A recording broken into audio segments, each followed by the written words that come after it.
Hi, I'm Scott Willison, owner of the Confluence Fly Shop in Bellingham, Washington. It is winter steelhead here in the Pacific Northwest, and we are going to tie a winter steelhead fly. This is kind of my variation of what's becoming a really popular winter steelhead tube fly that was created by Stuart Foxall out of the UK. Stuart ties some absolutely incredible flies. We are going to tie the metalhead tube fly. Great fly for swinging riffles, slower sections. This fly is very lightweight, does not tend to sink much at all, so it's great, when you're not trying to scour the bucket of the run, but you're fishing a flat. Works particularly well on some of our large rivers in the area, like the Skagit. So we're going to go ahead and get started. Before we tie the fly, we're actually going to build our little tube component. So today I'm going to be using tube components from Aqua flies. And the first thing we're going to do, so I've got two different diameters of tubing that we're going to work with. The first is the red outside tubing. This is what's going to show on the body of the fly. This is 3mm tubing, and we're going to add a liner tube to it in a moment. But I'm going to treat this kind of like a shank, if you will. This is I've pre-cut a 1/2-inch section of tube. I want to limit myself to how much I can tie, so I'm not going to trim this to size at the end, as you can often do on a tube fly. So to kind of give myself a good natural stopping point, I'm just going to kind of kiss the tube there with a lighter, just to flare the end ever so slightly, so that my thread doesn't slip off when I get to that point. And then I've cut a section of clear tubing. This is the 1.8mm tubing, and you'll see when I get it all together, it's going to be just a hair longer than the 3mm tubing on both ends. So what I'm doing right now is just brushing a little bit of brush on Zap-A-Gap.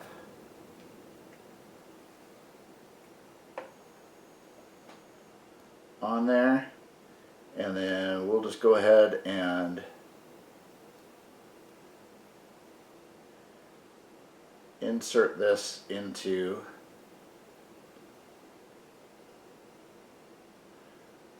the red tubing and try not to glue our fingers together in the process. So you can see now I've got a little bit of junction, or a little bit of that 1.8mm tubing coming out of the back, and then some in the front. The piece in the back is going to be used when I'm done tying the fly.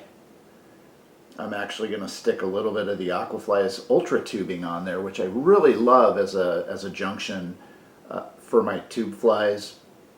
It just tends to hold a hook very securely. It's a soft, rubbery silicone that'll grip a knot. If you're tying your hook back on an extended loop, it'll grip the hook well. It's slightly flexible, but it does a really good job.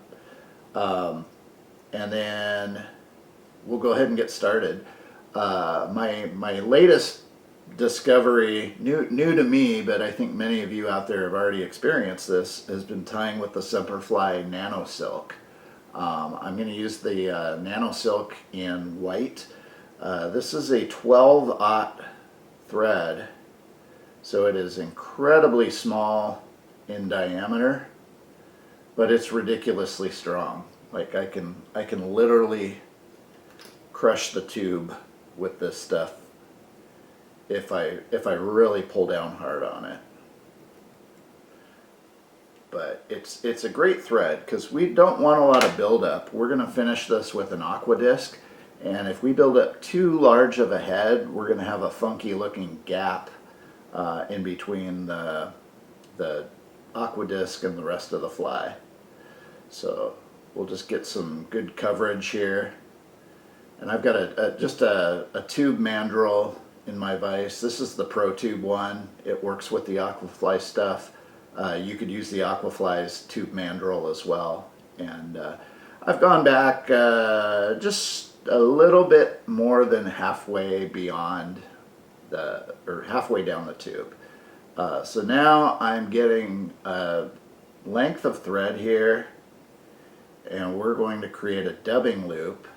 Because this stuff is so thin, I really like to use a double dubbing loop.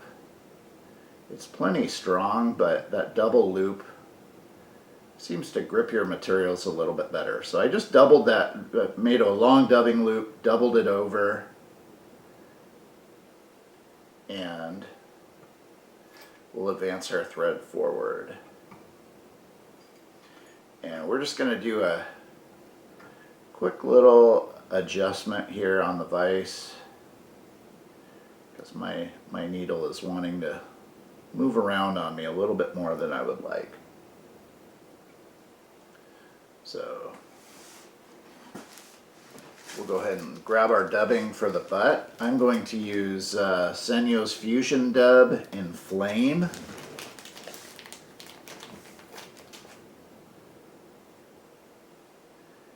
And I'm just initially pre-straightening this. So when I pull it out of the pack, I'm just going to kind of pull it apart to align the fibers. And I'm laying it out on my knee.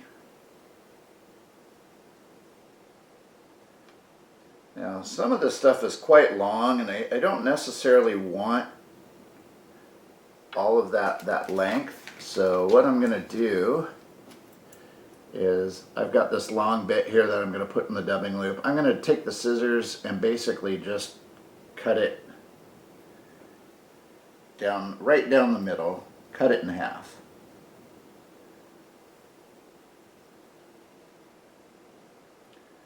And then just open up that loop.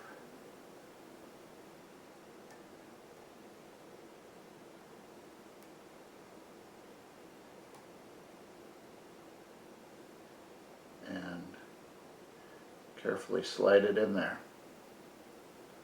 Now this thread is kind of slippery, so you can, if you're having problems with your materials staying in the loop, you could certainly add a little bit of dubbing wax, and that would help. I find as long as you maintain good tension on the loop, your materials shouldn't fall out of there. And then we'll just take our Loon Gator Grip dubbing spinner, and we'll give it a couple spins.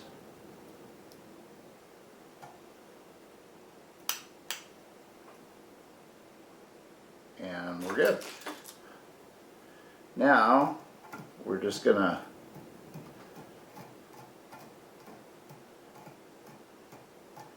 kind of brush that out,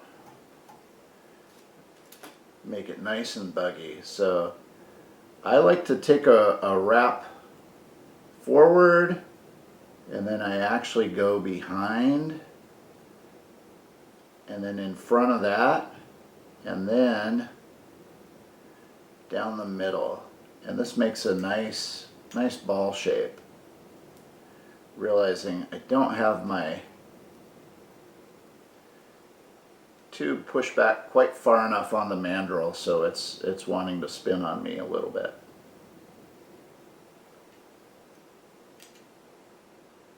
And then just wrap that up, and we've got a nice little splash of color in the rear of the fly.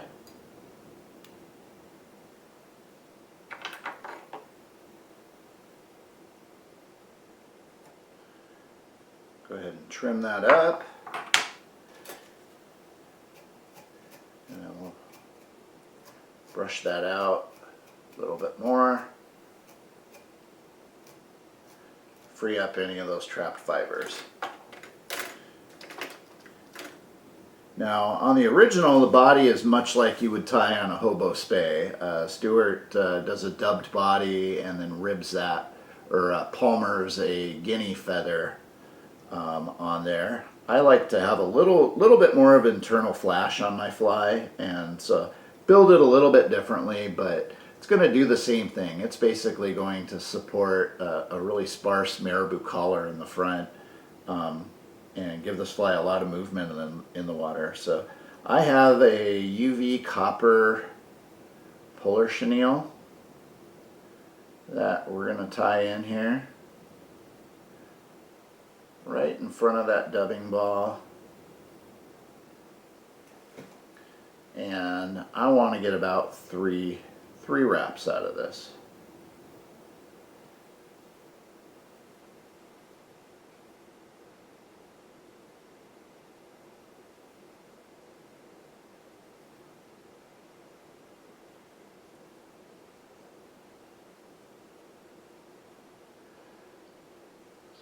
There, I've got my 3 wraps.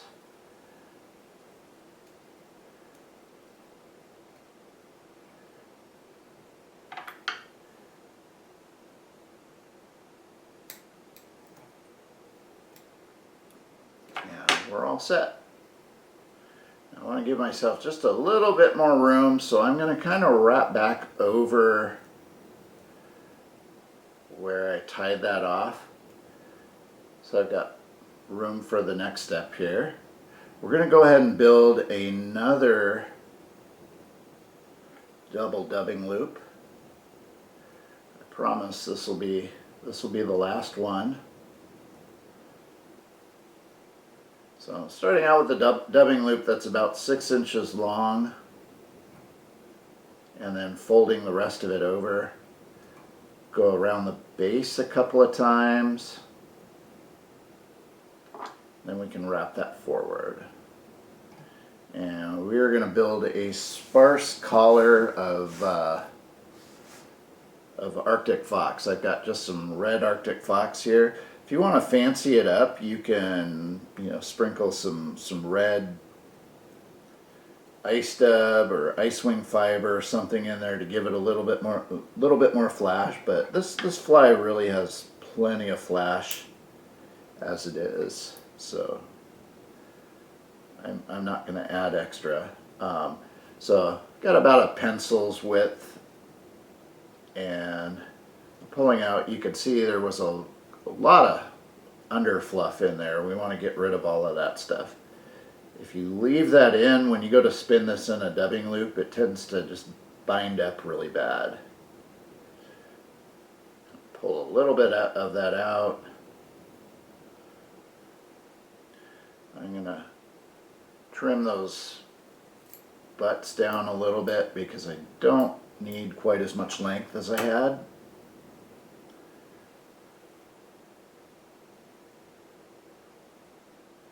And then we'll open up our dubbing loop.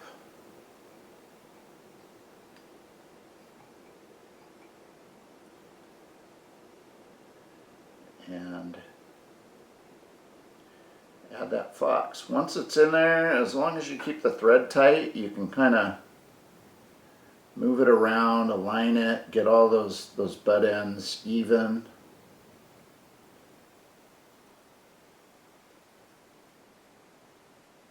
Take your time on this part. You don't want this stuff to clump up on you. Once you have it where you want it, you can go ahead and give your dubbing loop a spin or two,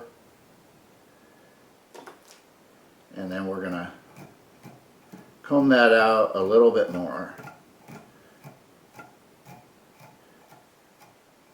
And I'm happy with the amount that I put in that dubbing loop there.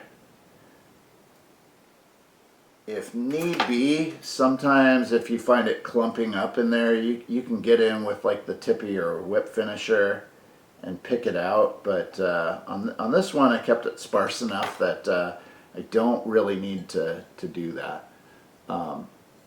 Next thing I'm going to do is just get a little bit of water so that we can really train this stuff all over to one side. That's going to make it much easier to wrap. And then at this point, we're just wrapping it like we would a Hackle.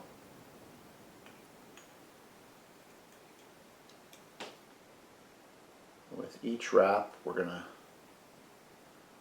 sweep it back.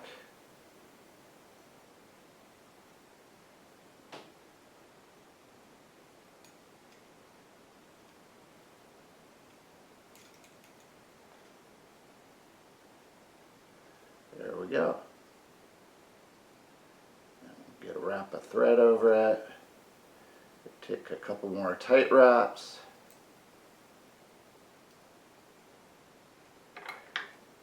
And we're in good shape.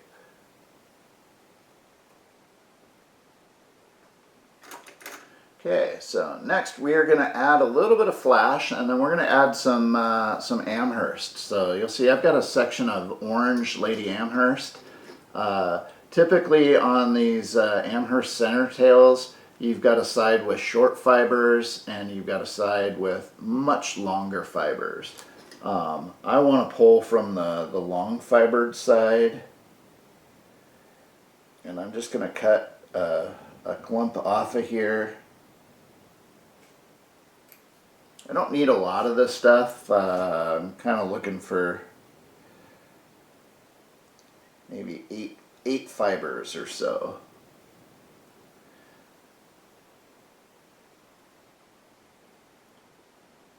And I am going to trim these down just a little bit.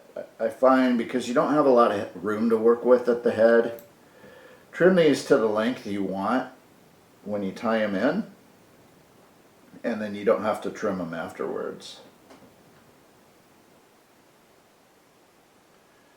And I'm just taking 2 fibers at a time, and I'm going to kind of position these in quarters around the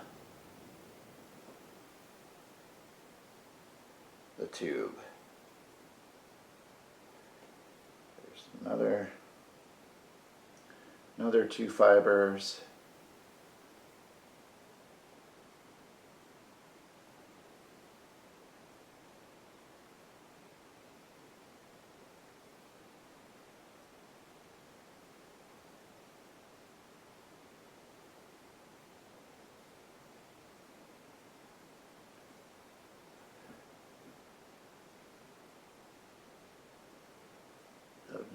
Another 2, so just kind of capturing it with a loose wrap and then going over it a little bit more securely. Now, I ran out of Amherst, so I'm going to get myself a little bit more.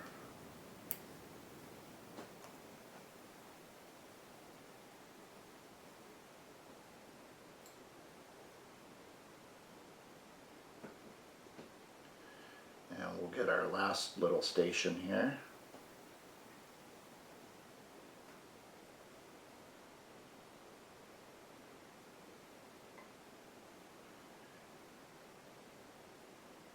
And I think we're looking good. I want that Amherst to be fairly long. My goal is for that to extend out beyond the Marabou.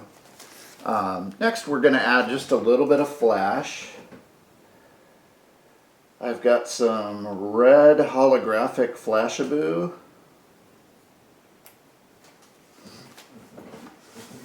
And I'll take just a couple strands of that. And I'm going to do kind of 2 on my side, 2 on the other side. They're sort of rotating around maybe 180 degrees around the tube. And then we're going to do the same with some gold polar chenille.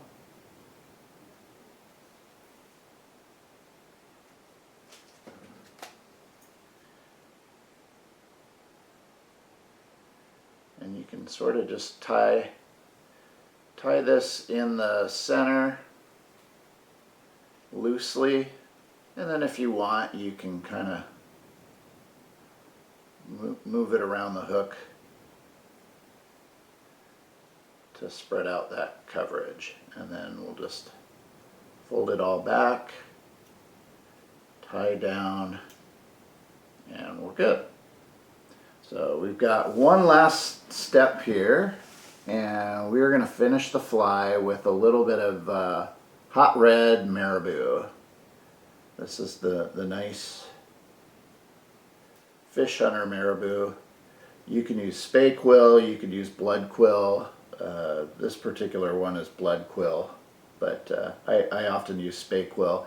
So you can see I've stripped away a lot of that undesirable fluff at the base of the feather.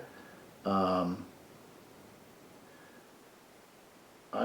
shooting for 2 to 3 wraps of this. I really don't want a whole ton of Marabou on here. Seems like the more you put on, the less movement you get.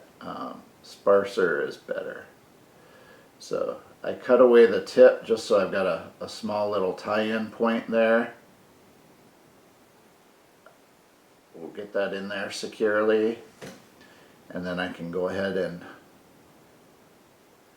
wrap this all the way up to where I burn that little edge.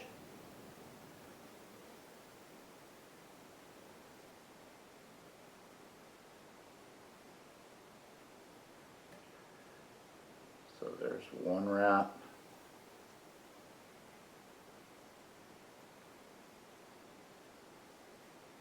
And there's 2. So you can see I am literally right at the edge.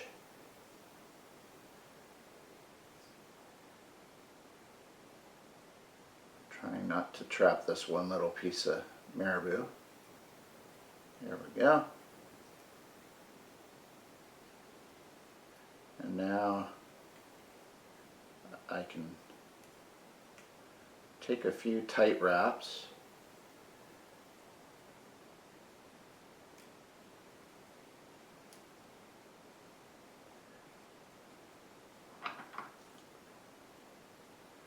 That's the beauty of this nano silk, is that you have almost no buildup in there. So now what I'm going to do is just brush our thread with a little bit of super glue. Try not to get it in the Marabou. We'll hold that Marabou out of the way. Take those few thread wraps, and then I can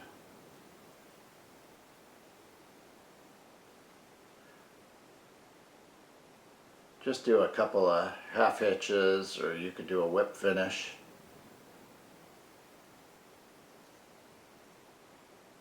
To finish that off.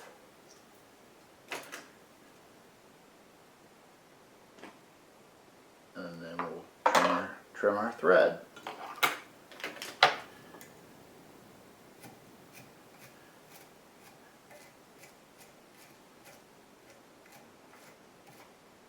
Take a minute to brush that out.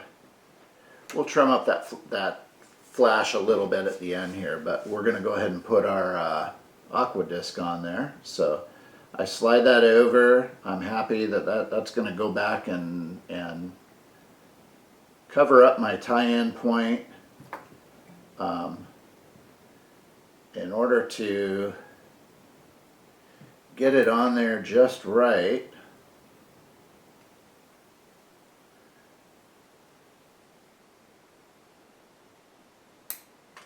I trimmed it down, so really you've got just a millimeter or so on there of the 1.8 mil tubing sticking out. And this is kind of a new way I've found that I really like finishing my heads. I used to hold the fly upright, hold the lighter under it, and burn it that way, but sometimes your holes in the tubing would close up. So now I slide it just off the mandrel, Going to kind of use the blue part of the flame to burn that back, and then before it has a chance to solidify again, I just slide it back on that mandrel, and then you end up with a perfect opening every time in your tube. So that is a Stew's metalhead.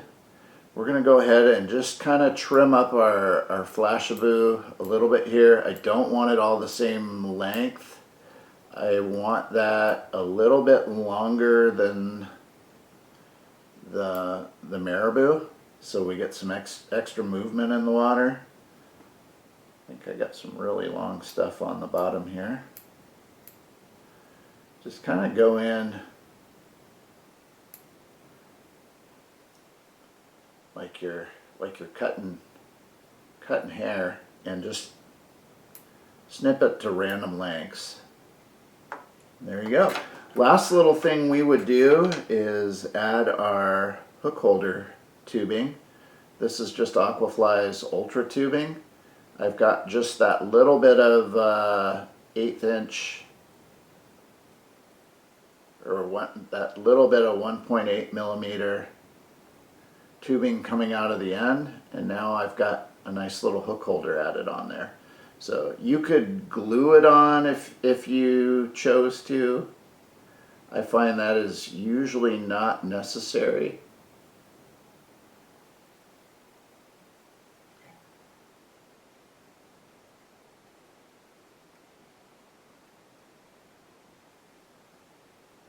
There we go. All right. And that is a Stew's metalhead. Fantastic steelhead fly to swing on your favorite Spey rod this winter. Anyway, thank you for watching. Please be sure to like and subscribe for more YouTube videos on our channel. And you can find the materials for this and many other flies in the Confluence Fly Shop at Bellingham, Washington. Thanks, and we will see you in the shop or on the water.